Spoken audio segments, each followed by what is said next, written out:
आप सुन रहे हैं विविध भारती राष्ट्रीय सेवा देश की सुरीली धड़कन। सखी सहेली कार्यक्रम के लिए कीजिए बस थोड़ा सा इंतजार।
सखी सहेली।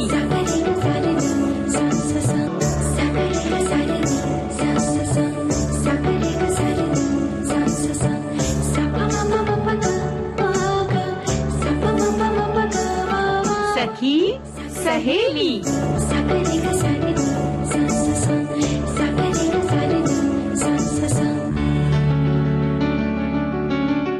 सभी सखियों, सहेलियों और सखाओं को रेडियो सखी ममता सिंह का नमस्कार। स्वप्निल, आपको भी हमारा नमस्कार। हमारा भी आप सबको नमस्कार और हमारे श्रोताओं के नमस्कार के साथ साथ ममता जी आपको भी बहुत बहुत प्यार और नमस्कार। बहुत दिनों बाद मुलाकात हुई ना, इसलिए बिल्कुल। और ये जो प्यार है ना, ये सबसे जुड़ा रहे, सबसे बना रहे, यही हम सब उम्मीद करते हैं और चाहना रखते हैं।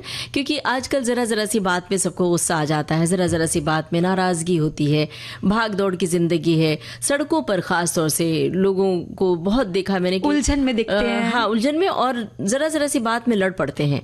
तो ये जो प्यार मोहब्बत है ना, ये बना रहे सबसे। और सड़क की बात जब की ना, तो आज तो देखो कि आप तो स्टूडियो में बैठी थी और बाहर पूरा जल भरा हुआ है। मुंबई की स्टूडियो में अभी बैठे हैं ना, अभी तो हम आए रास्ते से। तो अच्छा, पिछले कुछ दिनों से काफी बारिश हो रही है देश के सभी हिस्सों में, ऐसा देखने में आ रहा है और समाचारों में दिखता है तो समझ आता है। तो ऐसा है कि बारिश तो बहुत ज्यादा, वाकई बहुत हो रही है। स्वप्निल, दरअसल इतनी ज्यादा बारिश हो रही है तो यहाँ पर जो बारिश कहते हैं ना, रूमानी मौसम है, तो यहाँ पर सारी रूमानियत खत्म हो जाती है। आज तो जो मुंबई में आलम है, जगह जगह पानी भर गया है, लोगों को आने जाने में दिक्कतें हो रही हैं, लोकल गाड़ियां बहुत धीमी गति से चल रही हैं, और तो गाड़ियां जो रास्ते, ट्रैफिक इतना ज्यादा जाम है।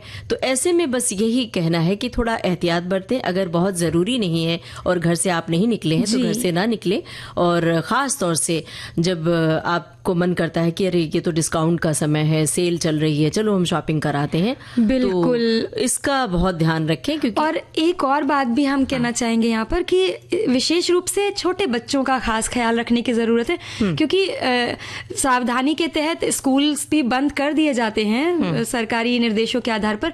और लेकिन जब अगर स्कूल नहीं जाना है, ट्यूशन, आप कोशिश करें कि मानते हैं जरूरी है, पर अगर ऐसी अवस्था हो गई है, ऐसा समय चल रहा है और विशेष रूप से बारिश में जहाँ जहाँ जगह जगह जल भरा हुआ है, तो 1-2 दिन के लिए हम उन चीजों को अवॉइड कर सकते हैं। घर में जो बहुत छोटे बच्चे हैं, जी, कई बार उनके संदेश देर से मिलते हैं आपको जी। बारिश में नेटवर्क की भी समस्या होती है, मेल आप देर से खोलते हैं और बच्चों को स्कूल भेज देते हैं बेतहाशा। तो आप बहुत छोटे बच्चे हैं तो उनको घर पे कोशिश करें, मत भेजें, उतनी देर आप घर पर पढ़ाएं। और खास तौर से एक बात और जो बारिश के मौसम में बड़ा ही लोगों को लगता है कि हम यहाँ मुंबई में समंदर के किनारे जाके वीडियो बना लें, फोटोग्राफी कर लें, तस्वीरें इकट्ठी कर लें, इसका तो खास ख्याल रखें। ऐसे शौकीनों को विशेष तौर पर हम यही कहना चाहते हैं कि आज के दिन फोटोग्राफी टाल दें, किसी और दिन। ये आपने बहुत अच्छी बात कही, क्योंकि ये मतलब ये शौक जो है कब हादसे में बदल जाएंगे हम नहीं कह सकते, इसलिए सावधानी बहुत ऊंची ऊंची लहरें उठती हैं, खास तौर से नरीमन पॉइंट पर जो मुंबई में है, और जितने समंदर के किनारे हैं वहां पर बहुत ऊंची लहरें उठती हैं। तो ऐसे में आप ना ही जाएं। और नरीमन पॉइंट का जिक्र इसलिए करना चाह रहे हैं कि वहां पर लोगों को पता नहीं होता है, क्योंकि वहां बाकायदा बरांडा जैसा बना हुआ है और वहां लोग पता नहीं चलता है। तो लहरें कई बार इतनी ऊंची आती हैं कि सड़कों तक पानी भर जाता है और वो वापस लोगों को साथ में बहा ले जाती हैं। तो इन बातों का ख्याल रखें। और हम किस बात का ख्याल रखें इस बार? हम जल्दी ख्याल रखेंगे सक्षम बने, सुरक्षित रहें। ये विषय हमने आज महिला सुरक्षा पे लिया है। और इसके अलावा अपनी वित्तीय सुविधाओं का इस्तेमाल करते समय भी हमें थोड़ी सी सुरक्षा और सतर्कता का ध्यान रखना है। इस बारे में हम बात करेंगे। जाने क्या है बाय नाउ पे लेटर? बाय नाउ पे लेटर मतलब कि हम पहले खरीदारी कर लें और भुगतान बाद में करें। तो इसके बारे में चर्चा करेंगे। और ये हमारी सखियों के लिए खास तौर से है, वो जरूर अपने विचार साझा करें विविध भारती के फेसबुक पेज पर जाकर, क्योंकि शॉपिंग का शौक महिलाओं को ज्यादा होता है, बहुत ज्यादा खरीदारी कर लेती हैं। तो ये खुला मंच है और सारे हमारे श्रोता इस पर अपने विचार साझा कर सकते हैं। और सखी विशेष के अंतर्गत हम जानकारी देंगे एथलीट हिमा दास के बारे में। साथ ही साथ कुछ बारिश का मौसम है वैसे भी, और आज का दिन है, तो हम व्यंजनों की बात करेंगे। और धीरे से आप भजिए पकौड़े की बात करने जा रहे हैं ना? वैसे हमारे बहुत सारे श्रोता हैं जो भजिए पकौड़े की बात कर रहे हैं, पर हम थोड़ा सा हटके कुछ बताने का सोच रहे थे। पौष्टिक खाना और बहुत जरूरी है, और बहुत जरूरी है इस समय एक गाना सुनवाते हैं।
अपनी सखियों और सखाओं से कहा कि बाय नाउ पे लेटर, ये जो तरीका है, ये जो नई विधा आई है मार्केट में, तो इसके चक्कर में कई बार ज़्यादा शॉपिंग भी हो जाती है और ये चलन बहुत तेज़ी से बढ़ा है। वक्त की कमी है, तरह तरह के ऑफर्स हैं और ये लेटेस्ट ट्रेंडिंग भी है। चीज़ों को आसानी से हम पा लेते हैं, उपलब्ध हो जाती हैं चीज़ें, तो लोगों को ऑनलाइन शॉपिंग बहुत ही आसान लगती है और टाइम भी बच जाता है, तो लोग भाग से गए हैं इधर। बिल्कुल, आप सही कह रही हैं। और आजकल तो एक नए तरीके के पेमेंट ऑप्शन ने इसको और भी ज़्यादा ट्रेंडिंग बना दिया है, जैसे कि ये नया पेमेंट ऑप्शन जिसकी हम बात कर रहे हैं, BNPL, यानी कि बाय नाउ पे लेटर। मतलब जैसे हमने बताया शुरुआत में, अभी खरीद लें और भुगतान बाद में करें, BPNL जी। और लोग इस सुविधा का इस्तेमाल भी खूब कर रहे हैं और आज हम इस विषय पर इसलिए बात कर रहे हैं कि सुविधा सुनने में जितनी आसान लग रही है, फायदेमंद लग रही है,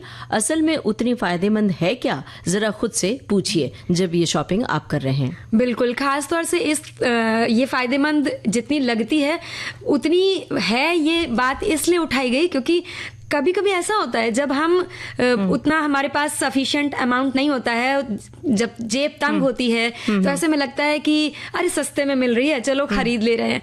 वास्तव में बाय नाउ पे लेटर एक तरह का शॉर्ट टर्म लोन है जो कि खरीदार को किसी भी चीज की कीमत एक साथ चुकाने की बजाय आसान किश्तों में चुकाने की सुविधा देता है। और एक तरह का लोन है, आपने बताया। इस लोन की खासियत ये है कि ये ब्याज मुक्त होते हैं अमूमन और अतिरिक्त शुल्क भी कम लगते हैं। तो साथ ही लेकिन इसमें वित्तीय सुविधा होने की वजह से BNPL सेवाओं पर जो बैंक से उतनी सख्ती से बर्ताव नहीं करते हैं, तो इस सुविधा के चक्कर में लोग कई बार शॉपिंग भी जरूरत से ज्यादा कर लेते हैं और यही एक तरीके का ट्रेड ट्रैप जिसे कहा जाता है कि मतलब बाजार की लाभकारी आकर्षक ऑफर्स में लोगों को दिखा करके चीजों को और ऐसी सुविधाएं दे करके लोग मतलब खर्च ज्यादा करें, ऐसा एक इसी को ट्रेड ट्रैप भी कहा जाता है और इसमें लोग फंस भी जाते हैं ज्यादातर। कभी कभी क्रेडिट स्कोर कम होने पर भी BNPL की मंजूरी मिल जाती है। साथ ही अप्रूवल की भी जो प्रक्रिया है वो काफी आसान होती है, तो लोग इस सुविधा का ज्यादा से ज्यादा इस्तेमाल करना शुरू कर चुके हैं, ऐसा देखा जा रहा है। और हाँ, इस एक बात ये भी अच्छी होती है इसमें कि ज्यादा कागजी झंझट नहीं होता है, आमतौर पर सब कुछ ऑनलाइन ही हो जाता है। पर जैसे कि हम शुरुआत में बात कर रहे थे कि फायदे हैं पर कुछ छुपे नुकसान भी हैं, यानी कि सावधानी हटी और दुर्घटना घटी। जी बिल्कुल, जैसे कि बाकी लोन्स में होता है ना कि देर से भुगतान करने पे पेनाल्टी लगती है और मतलब नोटिस आता है या मैसेजेस आते हैं बैंक्स की तरफ से, लेकिन इस प्रक्रिया में ऐसा कुछ भी नहीं होता है और मतलब शुरुआत में ऐसा कुछ नहीं आपको बोला जाता है, पर जो पेनाल्टी है इस प्रक्रिया में ज्यादा लगती है। यानी कि सिबिल, आपका क्रेडिट स्कोर जो होता है उस पर नकारात्मक असर पड़ता है और सिबिल खराब होने की वजह से चीजें दिक्कत करती हैं। साथ ही साथ नई तरह की वित्तीय सुविधा होने की वजह से BNPL सेवाओं पर बैंक जितनी सख्ती निगरानी मतलब की जाती है बैंकों पर, उतनी इसके सख्त नियम नहीं है, ना ही इस पर कोई निगरानी का कोई ऐसा प्रक्रिया चलती है। तो ऐसे में सामान वापसी की अगर समस्या आती है या फिर रिफंड जैसी अगर प्रक्रिया हमें अपनानी है तो ये जरा मुश्किल हो जाती है। और चूंकि नियमों और निगरानी बहुत सीमित है, तो ऐसे में उपभोक्ताओं को विवाद की स्थिति में मदद या संरक्षण में मुश्किल भी आती है। BNPL सेवाएं बिना ब्याज के छोटी किश्तों में भुगतान का विकल्प देती हैं, जिससे बड़ी खरीदारी भी सस्ती लगने लगती है। तो लोग जरूरत से ज्यादा सामान खरीद लेते हैं, जिससे धीरे धीरे कर्ज बढ़ने लगता है और किश्त न चुका पाने की स्थिति आ जाती है। ऐसे में क्रेडिट स्कोर खराब होने का खतरा रहता है और चूंकि जो हमारे पास मैसेजेस आते हैं बिल्कुल तगादे के, वो नहीं होता है, तो हमें पता नहीं होता है कि हमारे पास कर्ज कितना ज्यादा हो गया। और कई बार ऐसा भी होता है कि हम ये देखते हैं कि हमारे बैंक से अमाउंट कट जाता है, हमारे अकाउंट से पैसे कट जाते हैं, लेकिन उसकी कोई विस्तृत जानकारी या उसका कोई ऐसा रसीद टाइप की हमें नहीं दी जाती है, जिससे हमें ये नहीं समझ में आता है कि कितना ब्याज लग रहा है और किस मात्रा में किस अवधि तक हमको ये देना है। तो एक तरीके से ये उपयोगी सुविधा है। हमारे एक साथी ने भी लिखा है कि BNPL एक उपयोगी सुविधा हो सकती है, लेकिन इसका उपयोग जो है वो जिम्मेदारी पूर्वक करना हमारी तरफ से महत्वपूर्ण होना चाहिए। अपनी वित्तीय स्थिति का आकलन करें और केवल उतना ही उधार लें जितना आप आसानी से चुका सकते हैं। अब ये तो देखिए, जो क्रेडिट कार्ड की सुविधा है, क्रेडिट कार्ड भी आपको पेमेंट करने के लिए एक निर्धारित समय देता है, लेकिन ये बाय नाउ पे लेटर से कई मायनों में ये अलग होता है। जैसे कि ये बात हमारे श्रोता ने लिखी है, जैसे कि BNPL का इस्तेमाल सिर्फ सीमित जगहों पर मिलता है, लेकिन क्रेडिट कार्ड का इस्तेमाल कभी भी कहीं भी किया जा सकता है। क्रेडिट कार्ड की जो सालाना फीस होती है वो BNPL में नहीं है। बात करें तो समय पर भुगतान न करने की, तो क्रेडिट कार्ड कंपनियां आपसे 36 और 45% तक ब्याज वसूल लेती हैं, लेकिन BNPL लोन के अंतर्गत अधिकतम 30% तक ब्याज दर तय की गई है। बिल्कुल। और हमारे एक साथी ने ये भी लिखा है कि BNPL के नुकसान में अगर देखा जाए, नुकसान की बात की जाए, तो जैसे सब तरफ भुगतान में देरी होने पर जुर्माना या ब्याज लगता है, तो इसमें भी लगता है। और इसकी जैसे हम बात कर रहे हैं कि अतिरिक्तता की पता नहीं चलता। साथ ही साथ जरूरत से ज्यादा खरीदारी करने की लत लग जाती है। ये तो हम बात कर ही रहे हैं कि हम बस ऑफर्स के मोह जाल में फंस जाते हैं और वही काम करने लगते हैं, देखने लगते हैं, और जहां एक सामान की जरूरत है उसकी जगह हम 2 या 3 भी ले लेते हैं। कभी कभी लगता है कि अगर पैसे नहीं है पर ये सुविधा मिल रही है तो चलो ले लेते हैं, बाद में हाँ चुका तो देंगे ही, और अरे इतना ही तो देना पड़ेगा, कम से कम मिल तो जा रहा है सामान। ऐसा करके हम कई बार ये सारी चीजें कर लेते हैं। और अब हम गाना सुन लेते हैं। जी।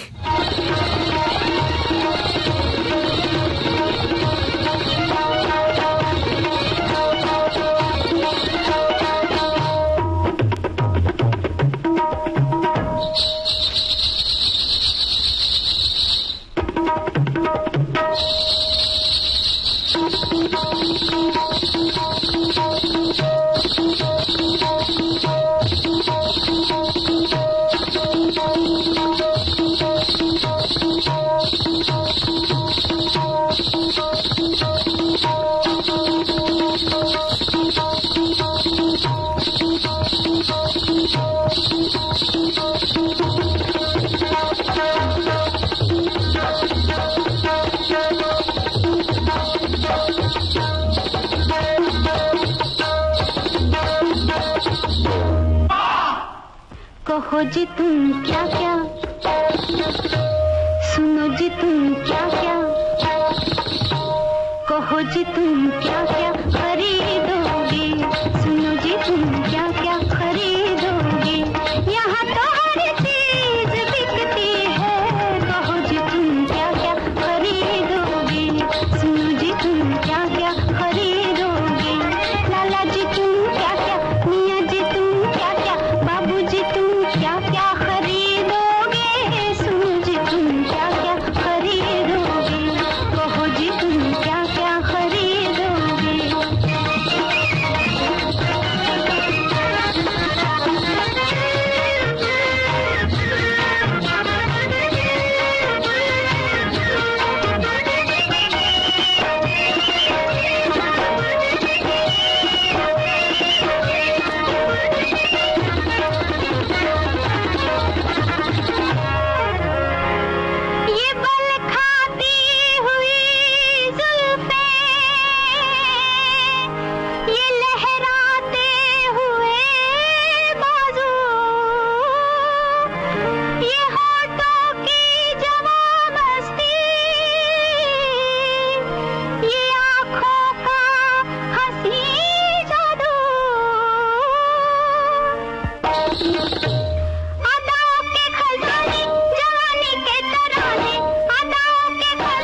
बहू जी तुम क्या क्या खरीदोगे? यहाँ तो हर चीज बिकती है। और ये जो मौसम है जुलाई का और जून जुलाई का मौसम, अगस्त का मौसम, सेल का मौसम कहलाता है और इसमें खूब खरीदारी होती है। तो आज हम इस मुद्दे पर बात करें कि ऐसा न हो कि आप सेल के आकर्षण में मुंह में पड़ के अनाप शनाप शॉपिंग करके घर भर ले और घर में रखने की जगह भी न बचे। वैसे भी बारिश का मौसम है और चीजें खराब होने की बड़ी ज्यादा गुंजाइश बढ़ जाती है।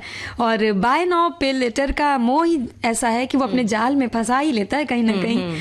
जैसे कि अभी हम बात कर ही रहे थे कि हम लोग खरीद लेते हैं कुछ ना कुछ, और आजकल मतलब ये ऑनलाइन शॉपिंग जो है ना उसमें कई बार ऐसा भी होता है, क्योंकि ये घटना हमारे साथ घटी तो हमें समझ में आया कि सावधानी कितनी ज्यादा जरूरी है। कई सारी वेबसाइट्स या कई सारे एप्स ऐसे आपको मौके देती हैं कि ऑप्शन दिखा रही हैं पर आपने कोई और ऑप्शन चुना, जैसे कि मान लीजिए कैश ऑन डिलीवरी चुना, या फिर आपने चुना कि आप अपने पेमेंट ऑप्शन से पेमेंट कर देंगे, लेकिन वो कभी कभी ऐसा होता है कि वो अपने से ही सेलेक्ट कर लेते हैं और आपने मतलब आपको लगा कि चलिए हमने कैश ऑन डिलीवरी चुना है, दरवाजे पे आ जा रहा है इंसान, आपका प्रोडक्ट जो है वो आपको दे रहा है और पैसे भी नहीं ले रहा है। फिर हमें समझ आया अरे ये कैसे हो सकता है, पेमेंट तो हमने किया नहीं, जब तक हम चैट हिस्ट्री वगैरह देख रहे हैं, सब कुछ पता कर रहे हैं, समझ में नहीं आ रहा है। और कुछ वक्त के बाद, लगभग 15 से 20 दिन के बाद एक बड़ा अमाउंट कट जा रहा है। तो ये जो धोखाधड़ी होती है इससे बचना चाहिए। तो ये बहुत ज्यादा सावधानी रखने की इसमें आवश्यकता है। और एक टच से आपका मामला गड़बड़ हो सकता है। कई बार हमने तो कई लोगों के किस्से सुने कि बस एक टच किया, कई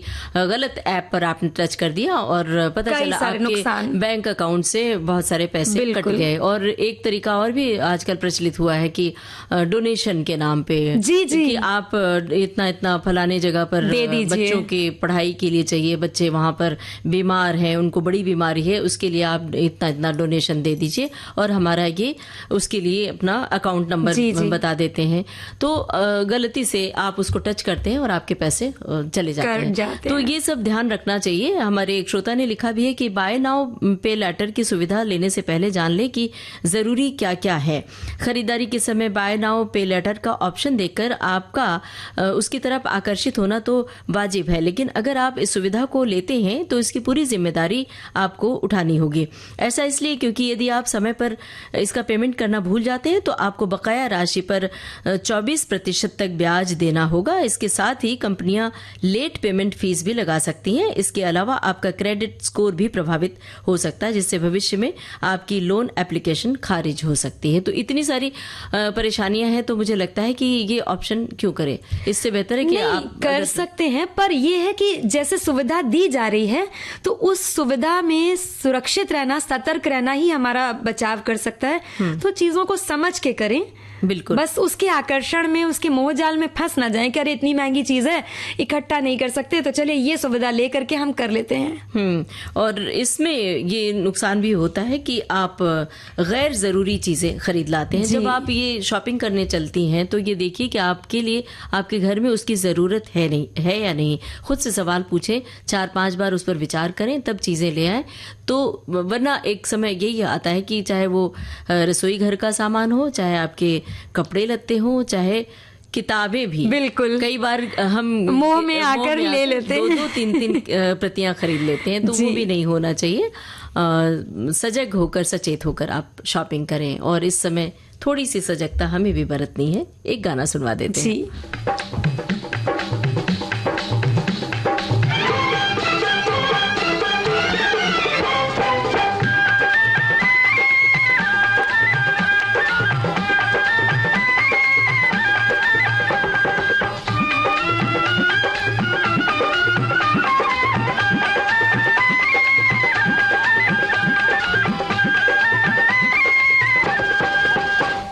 खिले हैं सखियार फुलवा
ये गाना सखियां और सखा सुन रहे थे फिल्म गृहस्थी से। लता मंगेशकर और आशा भोसले और उषा मंगेशकर की आवाजों में ये गाना था।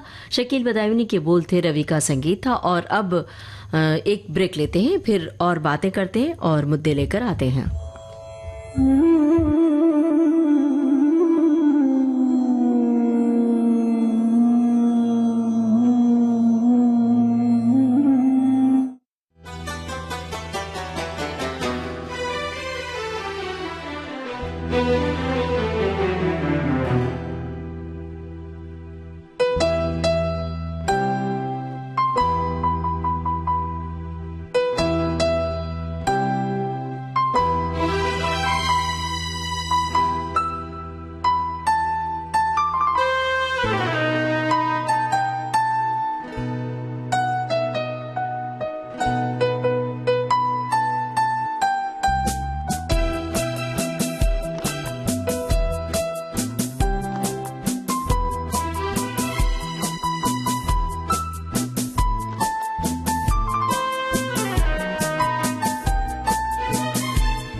कार्यक्रम में आपसे मिलने आ रही हैं युवा गायिका ज्योतिका टांगड़ी। रियलिटी शो में जाना मुझे लगता है कि मेरे जिंदगी का एक अच्छे डिसीजंस में से एक डिसीजन था। हर हफ्ते आपको लोग देखते हैं, इंतजार करते हैं कि आप कब टीवी पर आएंगे और गाएंगे। तो ऐसा कुछ हो गया था जब मैं 2016 में सारेगामापा में आती थी। तो जरूर सुनिए इनसे मिलिए कार्यक्रम गुरुवार 21 अगस्त शाम 7:45 पर सिर्फ विविध भारती पर।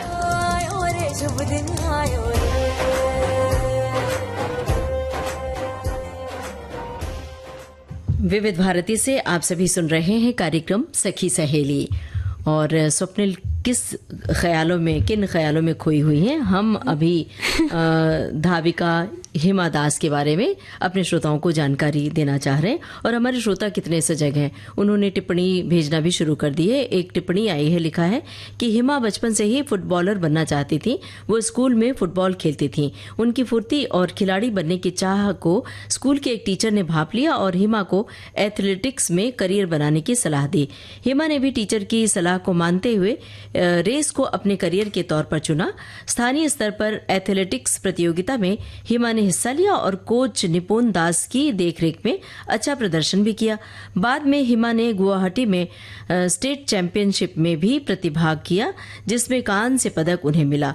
हिमा ने हार नहीं मानी और जूनियर नेशनल चैंपियनशिप की तैयारी की।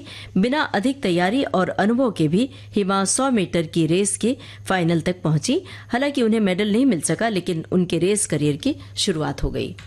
जी हाँ, सखी विशेष में हम ढींग एक्सप्रेस के नाम से मशहूर धाविका हिमा दास की बात कर रहे हैं। हिमा के अगर बचपन की बात करें तो हिमा असम के ढींग कस्बे के पास कंधुली मारी गांव की रहने वाली हैं। इनके पिता रोनजीत दास एक किसान हैं और माँ जोनाली दास एक गृहिणी।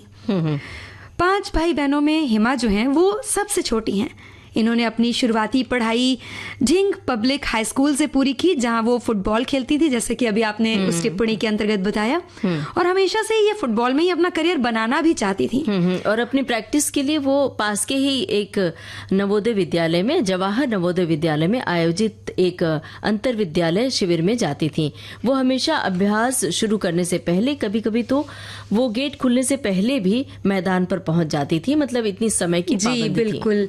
और उसी विद्यालय में शारीरिक शिक्षा के एक शिक्षक ने उनको देखा और वो उनसे इस बात से बड़े ही प्रभावित हुए और उन्होंने ही हिमा को स्प्रिंटिंग में यानी कि एथलेटिक्स में करियर बनाने के लिए राजी किया। अप्रैल 2018 में हिमा ने ऑस्ट्रेलिया के गोल्ड कोस्ट में राष्ट्रमंडल खेलों में 400 मीटर और 1600 मीटर रिले रेस में भाग लिया और अपने करियर की यहाँ से शुरुआत करी, जिसको कहते हैं डेब्यू किया।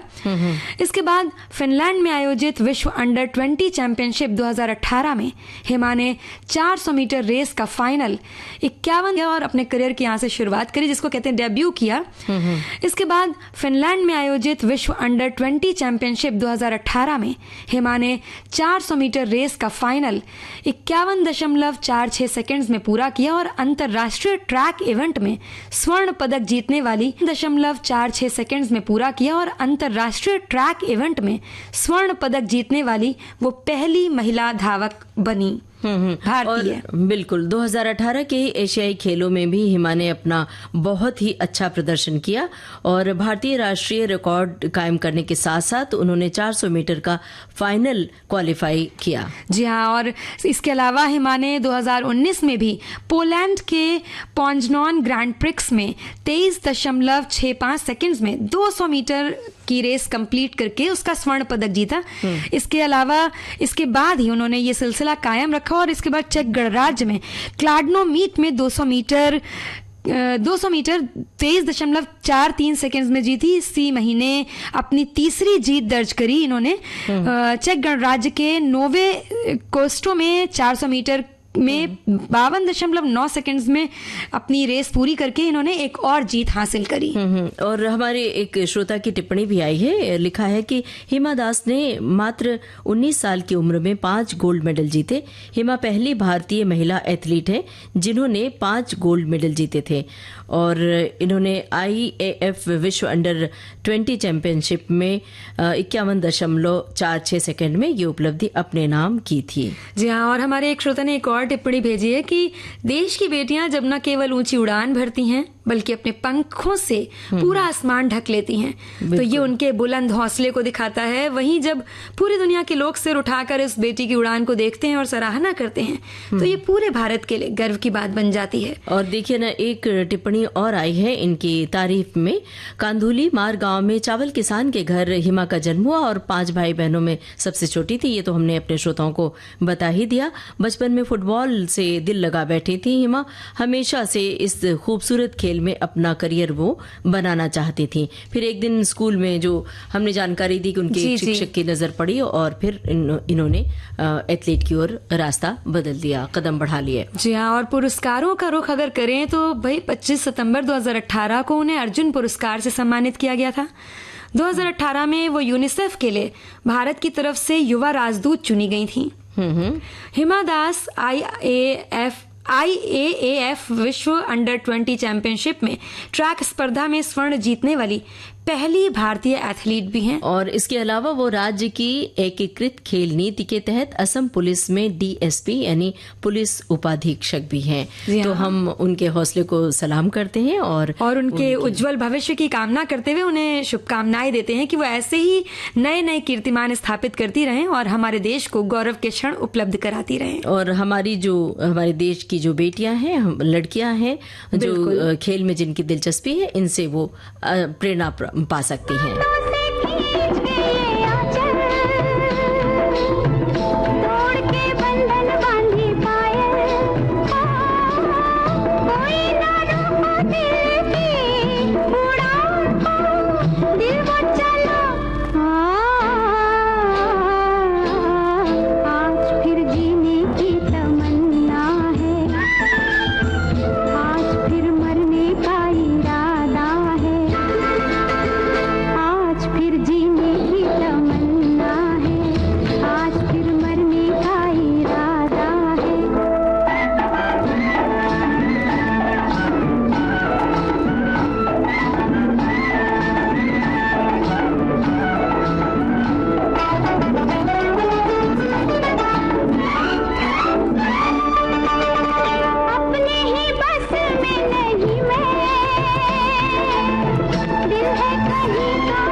इस खूबसूरत से गीत के बाद एक बार फिर से आप सभी का सखी सहेली कार्यक्रम में स्वागत है।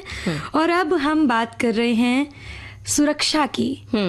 देखो स्वप्निल, दिन हो या रात हो, रास्ते में जाते हुए महिलाओं को कई घूरती आंखें नजर आ जाती हैं। सड़क पर धीमी होती मोटरसाइकिलें, बसों में, ट्रेनों में गलत तरीके से छूते हाथ, दफ्तरों में रोज इस तरह के हालात से गुजरना पड़ता है। ये वो सारी चीजें हैं जो हर एक महिला को किसी न किसी बार उठाना पड़ता है। कई बार बचपन की वो बातें आपको आगे चलकर बहुत दुख पहुंचाती हैं, आत्मबल तोड़ती हैं, मनोबल तोड़ती हैं, आत्मविश्वास कम करती हैं। तो इस तरह के मानसिक समस्या से गुजरना पड़ता है अगर ये महिलाओं की सुरक्षा की ओर न ध्यान दे। तो ऐसे ये बातें तो बिल्कुल सही हैं, लेकिन ऐसे में अब ये तो बिल्कुल भी संभव नहीं है कि लड़कियों को, महिलाओं को घर में छुपा कर रखा जाए। वैसे भी बहुत सारे केसेस में घर पर अपने करीबियों द्वारा शोषण के मामले जब सामने आते हैं तो ऐसा लगता है कि घर भी सुरक्षित नहीं है। तो जरूरी है कि इस संबंध में जागरूकता और चैतन्यता के साथ कुछ ऐसे उपाय किए जाएं जो अपनी सुरक्षा को मजबूत बना सकें लड़कियां या महिलाएं। तो ये जरूरी है कि उन उपायों की बात की जाए। सड़क पर सावधानी बरतनी चाहिए और आप इंटरनेट की जागरूकता है उस पर ध्यान देना चाहिए। कई बार इंटरनेट के जरिए भी महिलाएं कई मुसीबत उपायों की बात की जाए। सड़क पर सावधानी बरतनी चाहिए और आप इंटरनेट की जागरूकता है उस पर ध्यान देना चाहिए। कई बार इंटरनेट के जरिए भी महिलाएं कई मुसीबत में फंस जाती हैं और वो जब रास्ते में अकेले जाती हैं तो उसका खामियाजा भुगतना पड़ता है और फंस जाती हैं और वो जब रास्ते में अकेले जाती हैं तो उसका खामियाजा भुगतना पड़ता है और एक दूसरे का साथ ये हमें सुरक्षा से बचाता है। अब संभव नहीं है कि लड़कियां, महिलाएं ऐसे घर में बैठी रहें। जी जी। तो उन्हें एक तो सबसे पहले हम यही सलाह देते हैं कि वो अपने बैग में एक पेपर स्प्रे रखें। लड़कियों और महिलाओं के लिए बहुत बड़ा कारगर उपाय है। कुछ पेपर स्प्रे में ग्लास ब्रेकर भी लगा हुआ होता है। इस स्प्रे के इस्तेमाल से सामने वाले की आंखों में और श्वसन तंत्र में जलन होने लगती है, छींके और खांसी आने लगती है, जिससे आप ये उस समय बच के आगे निकलने का समय मिल जाता है। बिल्कुल। और साथ ही साथ अपने फ़ोन में वुमेन सेफ्टी ऐप इंस्टॉल कर लिया जाए, क्योंकि आजकल ऐसा कोई नहीं है जो बाहर निकले और उसके पास स्मार्टफोन ना हो। तो सबसे पहला काम ये आप करें कि वुमेन सेफ्टी ऐप इंस्टॉल करें। आजकल हर किसी के पास फ़ोन हर वक्त रहता ही है और सुरक्षा के लिए जो बनाई गई कई सारी ऐप्स हैं उनमें से कोई भी एक आप अपने फ़ोन में ऐप डाउनलोड कर लीजिए। इससे होगा ये कि जब कभी भी आपको खतरा महसूस हो तो फ़ोन के लॉक बटन को 3 से 4 बार लगातार जब दबाया जाता है तो वो आपके सेट किए हुए नंबर पर सीधे कॉल कांटेक्ट कर लेता है और आपकी जो लाइव लोकेशन है खतरे के अलर्ट के साथ पहुंचा देता है। तो ये ऐप्स काफी हद तक हमको इस खतरे से बचाने में कामयाब होती हैं। और साथ में नंबर डायलिंग, जैसे आपने घर के अपने पिता का नंबर, माँ का नंबर, भाई का, पति तो का नंबर, उसमें आप सेट कर लीजिए। हाँ, नंबर जैसे 4 नंबर डायल कर ली, 4 पे सेट कर लिया तो आपने सिर्फ 4 बटन दबाया और वो टच किया, वो कॉल वहां चला जाएगा और उन्हें अलर्ट मिल जाएगा। हाँ, और दूसरा है पुलिस या हेल्पलाइन नंबर पर फोन लगाना जरूरी होता है उस समय जब आप मुसीबत में हो। मुसीबत का एहसास होने पर मदद के लिए तुरंत पुलिस या महिला सुरक्षा के लिए तैनात हेल्पलाइन नंबर पर आप फोन कर सकती हैं। वुमेन हेल्पलाइन नंबर है 1091, नंबर दोहरा रहे 1091, वुमेन हेल्पलाइन नंबर है ये। और इमरजेंसी नंबर है 112। राष्ट्रीय महिला आयोग का नंबर है 7827 170 170, दोहरा रहे नंबर। राष्ट्रीय महिला आयोग के लिए आप डायल कर सकती हैं 7827170170। जी हाँ, बिल्कुल। इन सब नंबर्स को अपने फ़ोन में सेव करके रखिए, सेव कर लीजिए उन्हीं नामों से। और साथ ही साथ जो कि हम फ़ोन के बारे में इतनी बात कर रहे हैं, ये हमारा हर समय साथ रहने वाला सामान है और इसलिए इसको जो है रखना चाहिए और इसके लिए बहुत ज़रूरी है कि हमारा फ़ोन हर समय चार्ज रहे। तो कोशिश कीजिए कि जब आप घर से निकलिए तो फ़ोन आपका चार्ज रहे पूरी तरीके से और आपको अगर ऐसी ज़रूरत पड़े तो आप उसका इस्तेमाल कर सकें। इसके अलावा आप अपने बैग में कुछ तो ऐसा रखें जिसे मुसीबत में हथियार के तौर पर इस्तेमाल किया जा सके। जैसे भारी चाबी का गुच्छा हो गया या भारी बक्कल वाली बेल्ट हो गई। आजकल इलेक्ट्रॉनिक शॉक वाली काफ़ी सारी सेफ्टी टॉर्चेस भी आती हैं, आप उसे भी रख सकते हैं। और इन सभी बातों या चीज़ों के साथ ज़रूरी है कि संकट में इनका इस्तेमाल करने की ताकत और आत्मविश्वास होना चाहिए, क्योंकि अगर आत्मविश्वास की कमी है तो आप इनमें से कुछ भी नहीं कर सकती हैं।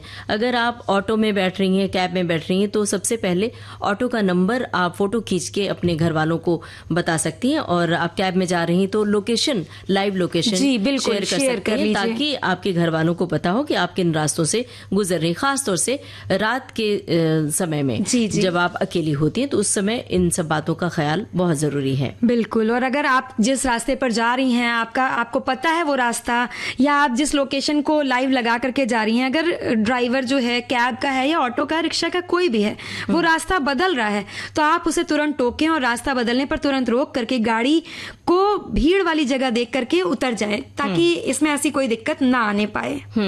तो सजग रहेंगी, सतर्क रहेंगी तो सुरक्षित रहेंगी। और अपने पोषण और स्वास्थ्य पर विशेष रूप से ध्यान देना जरूरी है, जो कि हमारे समाज में आज भी इस पर ध्यान नहीं दिया जाता है। आज भी लड़कियों को खाने पीने के लिए ज्यादा फोर्स नहीं किया जाता है। अगर वो जो खाना चाह रही तो ठीक है, उन्हें छोड़ दिया जाता है, जबकि लड़कों पर विशेष ध्यान दिया जाता है। तो उनकी पौष्टिकता पर भी गौर करना चाहिए परिवार वालों को।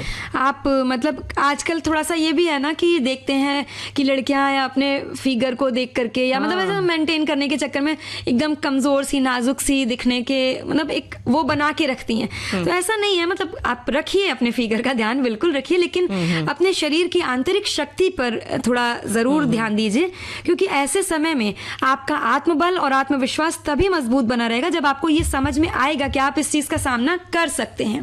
तो बिल्कुल, हाँ, घबराने और डरने से पहले आप कोशिश कीजिए कि आप पूरी तरह से अंदर से बाहर से तैयार रहें, क्योंकि सक्षम बनना ही सुरक्षित रहने का पहला कदम है। और आपकी जागरूकता, आत्मविश्वास, ये जो बात है जीवन के हर मोड़ पर काम आता है।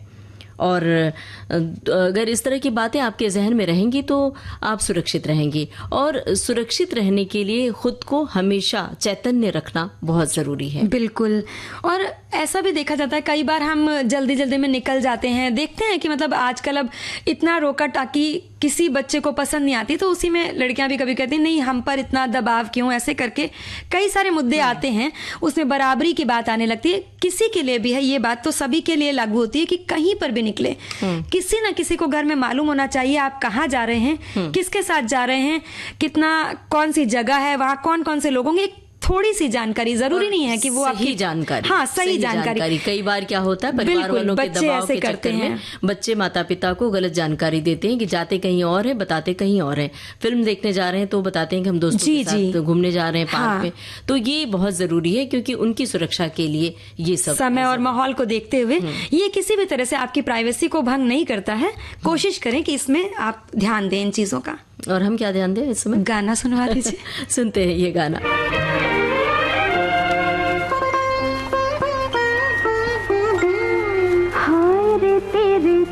चल नैनुआ कुछ बात करे रुक जाए, हाय रे तेरे चंचल नैनुआ कुछ बात करे रुक जाए, हाय रे तेरे चंचल नैनुआ।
ऊंचे लोग फिल्म का गाना था, लता मंगेशकर की आवाज थी। और आपने व्यंजन की बात खास तौर से कही थी। बिल्कुल, कि व्यंजन की बात तो होनी ही चाहिए। वैसे इसके बिना तो जैसे प्रोग्राम अधूरा सा लगता है हमारे श्रोताओं के मुताबिक। और हमारे श्रोता बहुत सारी रेसिपी भेजते हैं। एक श्रोता ने मिल्क मेड का केक बनाने की रेसिपी भेजी है, हमारी एक सखी हैं जिन्होंने। तो देखते हैं कि कैसे बनाते हैं, क्या चाहिए इसके लिए। 200 ग्राम मिल्क मेड लें, उसमें 50 ग्राम बटर पिघलाकर डाल दें। अब 150 ग्राम मैदा में 1 चम्मच बेकिंग पाउडर और चुटकी भर सोडा डालकर 2 बार आटे की छन्नी से छान लें। फिर इसमें 150 ग्राम मिल्क पाउडर को अच्छी तरह से मिक्स कर लें। जब सब सामग्री को एक बाउल में इकट्ठा कर लें, अब आपके पास 2 ऑप्शन है। एक ठंडा सोडा वाटर की बोतल लेकर एक गाढ़ा घोल बना लें, बिल्कुल पकौड़े की तरह। अगर आप सोडा वाटर नहीं डालना चाहते तो दूध को गुनगुना करके भी एक पकौड़े की तरह घोल बना लीजिए। घोल में 1 चम्मच अपनी पसंद का एसेंस डालें। कुछ टूटी फ्रूटी डालकर ओवन को 180 डिग्री पर गर्म करके डिश को ग्रीस करके उसमें अपने केक को आधा घंटा बेक होने के लिए पकाएं। अगर आपके पास ओवन नहीं है तो आप गैस पर एक मोटे तले की कढ़ाई पर रेत बिछाकर ऊपर से अपना केक मोल्ड को रखकर केक बेक होने तक पकाएं, जब तक केक पक न जाए। आंच को बिल्कुल धीमा रखें।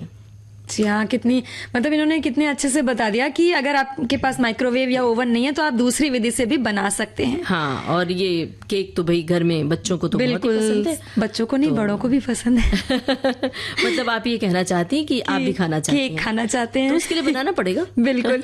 लेकिन केक बनाने से पहले हम बनाएंगे आज काले चने का चोखा या भरता, जिसको कहते हैं। हमारे एक साथी हैं, उन्होंने लिखकर भेजा है कि काले चने का चोखा या भरता, उबले काले चने, भुनी लाल मिर्च, लहसुन, नमक, सरसों का तेल, ये सब इसकी सामग्री है। और लहसुन और लाल मिर्च को तवे पर या कढ़ाई पर सूखा रोस्ट कर लें। अब इन सभी को मिक्सी में पीस लें या सिलबट्टे में भी पीस सकते हैं। चने को भिगोना नहीं है, बिना भिगोए। हाँ, इन्होंने ऐसा कुछ दिया नहीं है, लेकिन हमें लगता है कि चने को भिगो के और साथ में उबाल करके तब इस्तेमाल करना होगा। मेरे ख्याल से दोनों तरह से इस्तेमाल कर सकते हैं। अब इन सभी को मिक्सी या सिलबट्टे पर पीस लें। इन्हें बहुत बारीक नहीं पीसना है, ये ध्यान रखें। अब इसमें राई का तेल मिला लें। इसके बाद चने को उबाल करके अगर पीस रहे हैं आप या कच्चा भी पीस रहे हैं तो भी इसे चावल या रोटी के साथ खाएं, बहुत लजीज लगता है। आप इसे आटे में स्टफ करके पराठे भी बना सकते हैं। बरसात के दिनों में ये सब्जियों का एक अच्छा विकल्प है। और अगर आप लाल मिर्च नहीं डालना चाहते तो हरी मिर्च को रोस्ट करके डाल सकते हैं। तो इसका मतलब है इसमें कहीं ना कहीं हमें चने को उबाल कर पकाकर, जैसे भाप में पकाते हैं, वही उसी तरह से करके इस्तेमाल करना पड़ेगा। क्योंकि भर के अगर बनाएंगे पराठे में तब तो वो चलेगा, स्वादिष्ट लगेगा क्योंकि आटे की भाप से पक जाएगा। लेकिन अगर कच्चा चावल के साथ खाएंगे तो थोड़ा सा, हम बता रहे हैं ये जो चना, भुना चना आता है ना जी, उसको छिलका उतार के, उसको छिलका उतार के और वो मिक्सी में पीस लेते हैं। उसमें लहसुन, हरी मिर्च अगर डालना चाहे तो हरी मिर्च या फिर लाल मिर्च भी डाल सकते हैं। वो जो खड़ी लाल मिर्च होती है पिसी हुई भी डालकर, और उसमें थोड़ा सा जीरा पाउडर और अजवाइन, नमक, उसमें काला नमक भी डाल सकते हैं। डाल के उसको जैसे आलू का पराठा बनाते हैं वो थोड़ा सा सूखा सूखा रहता है, और उसको अगर गीला करना है तो सरसों का तेल मिला लें, तो जैसे सत्तू का पराठा बनता है बिल्कुल उसी तरह तैयार हो जाता है। जी जी, तो ये भी बन सकता है। और अब एक गाना सुन लिया जी।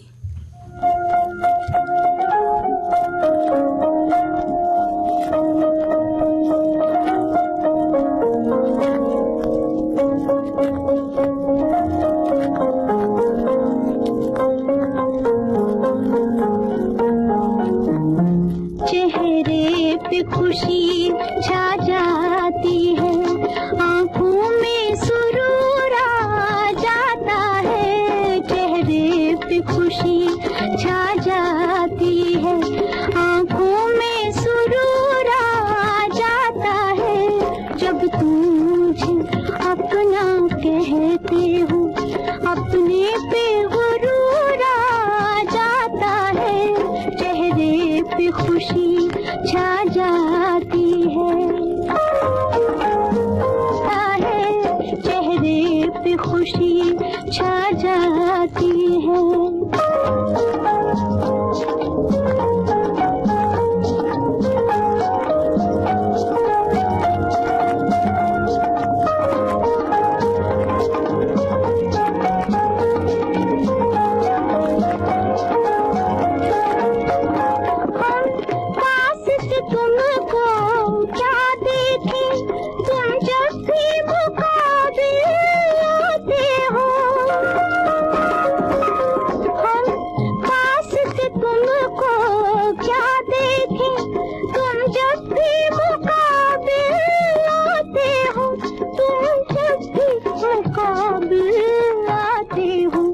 बेताब निगाहों के आगे पर्दा सा जरूर आ जाता है। स्वप्निल, अब जरा घड़ी की ओर देखिए, बिल्कुल वक्त नहीं कि कुछ बोले बतियाएं या गाना सुनवाए। लेते हैं सखियों और सखाओं से इजाजत। आप सभी को ममता सिंह और स्वप्निल श्रीवास्तव का नमस्कार।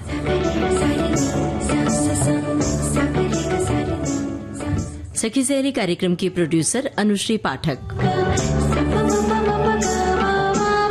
सखी सहेली।